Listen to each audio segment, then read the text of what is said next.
I actually feel bad about not following James Madison as much this year. They have been doing an amazing job. They are, I would honestly say, one of the top five teams in the group of five football. They're better than quite a few of the Power Four conference teams.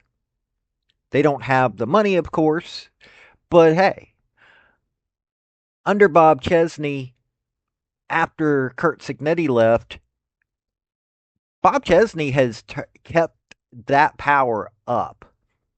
Here's a man that he's currently 130 wins, 51 losses. This man coached at Holy Cross, where he took them to five conference championships. I mean, hey, that is doing something right there. He was at Assumption before that, took them to two conference championships, got rebuilt a Sal Regina Seahawks team. Their Division Three. He took them to a division championship after taking them from 6-4 his first year there. This man knows how to coach football. And what he's done at JMU, hey, they have a chance, slight, a chance though, if something implodes within the American Athletic Conference, he has a chance to go to the college football playoffs. Tim Beck, unfortunately, he's been at several different jobs within college football since 1988. Well, college and high school football. He's now a head coach for the first time on the college level. He's not been doing bad, but Coastal Carolina is hit or miss on what they've done there under Tim Beck. But still, they're doing good. They're bowl eligible, third year in a row under him. But they're hosting James Madison Dukes. It's Chanticleers have a chance, but in all honesty, this is going to be a wild one. So we're going to take a look at this game. Why? Because, well, it's college football. It's got playoff implications. Not a great deal, but enough. So let's get into this. But before we do, just before my introduction, hey, hit like, subscribe. It helps me out. Doesn't cost you anything. And you'll get to know Group of Five and college football. Also, I don't follow recruiting. I don't follow transfer portal. So you also can do women's gymnastics. I also have a link tree down below with my Patreon and other links. So let's get into this game now. Hey folks, before we get into this video, let me stress a few things. The team that makes the fewest mistakes will win. Play for and make the breaks. When one comes your way, score. These are the first two of General Robert Nealon's 7-game maxims.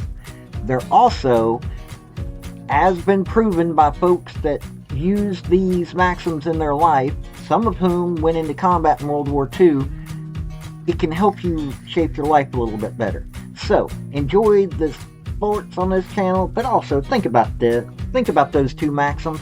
Now, let's get into this. Since JMU is visiting, we're going to cover them first. Alonzo Barnett III.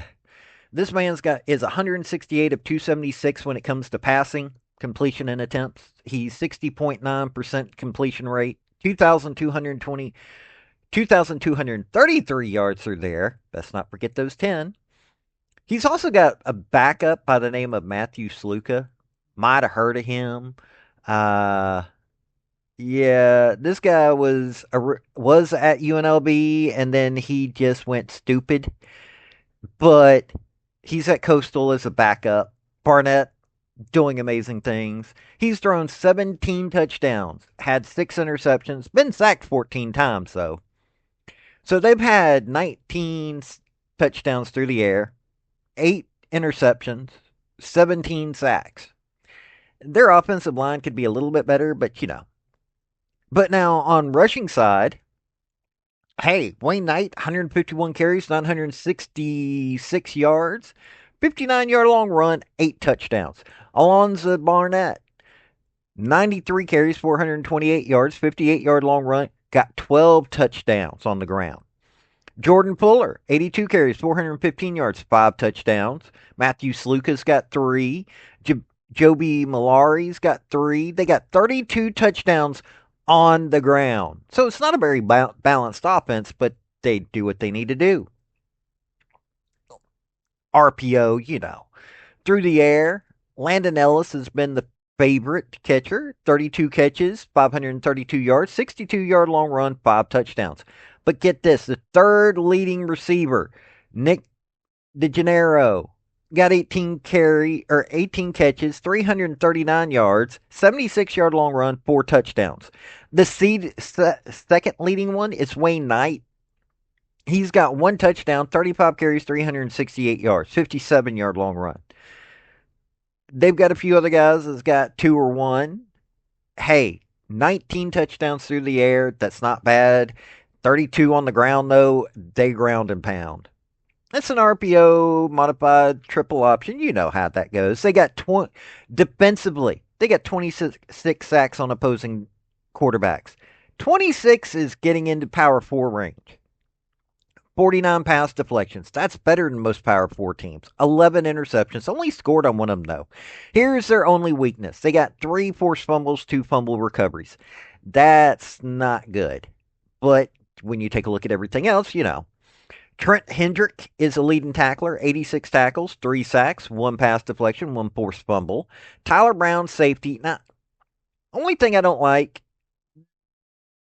they're not doing as much. They're doing far too much in the secondary. Tyler Brown, safety, 70 catches or 70 tackles, 4 pass deflections, 1 interception.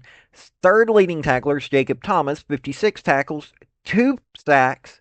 Why is the safety having to come up for a sack? But 5 pass deflections, 2 interceptions, 1 forced fumble. Gannon Weathersby, linebackers, got 53 tackles, 1 sack, 1 pass deflection. I'm looking at this and going, okay, if they do make it to the playoffs, that weakness is going to show real quick. Penalty wise, they are 79 for 752, 68 yards a game.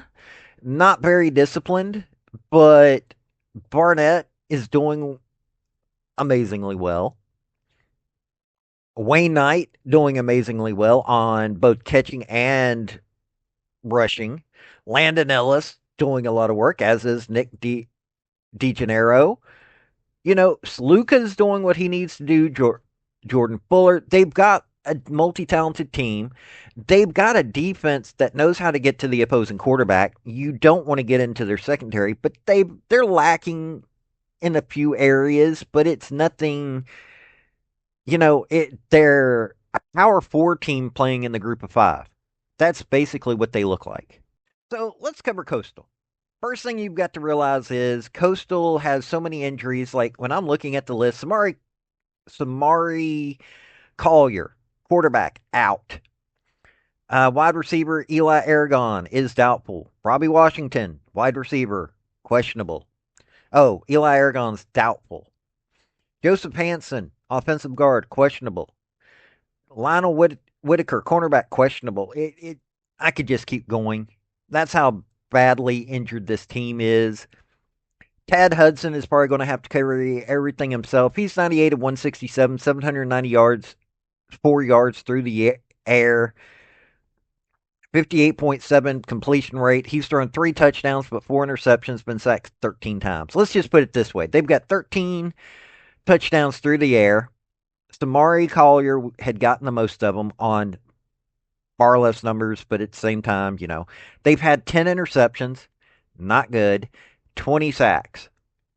This offensive line is bad. It's not as bad as a lot of teams that I have covered on here, but they're bad.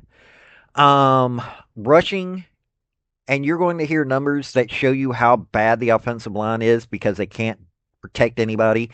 Javin Simpkins, 109 carries, only 562 yards. 109 carries, he should be at least 1,000 yards, possibly far more.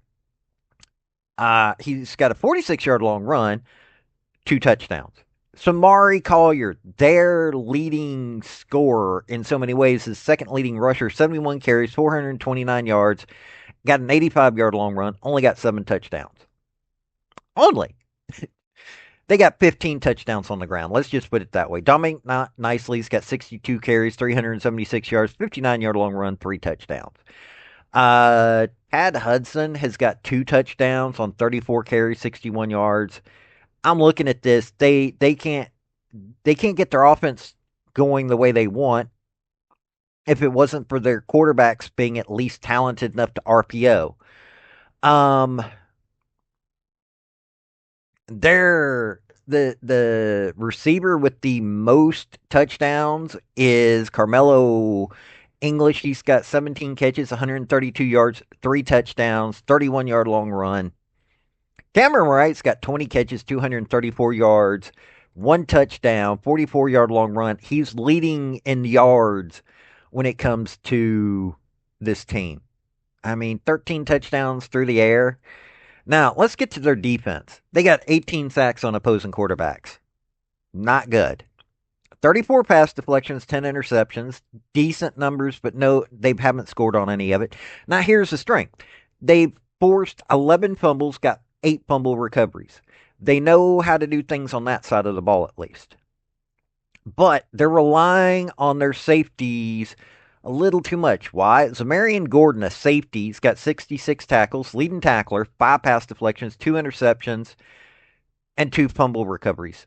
They're having this dude do way too much work. Jamarian Wayne, wait, didn't I just say that he was hurt? Nope. I don't see, he's not on the hurt list. This is how bad it is. You've got to check the hurt list to make sure that these people aren't going to be out of the game. Seriously, that's how bad this team has got right now. 49 tackles, 6 pass deflections, 1 interception. Uh, Third leading tackler, Dante Lunan, 45 tackles, 1 pass deflection, 1 interception, 2 forced fumbles, or 2 fumble recoveries.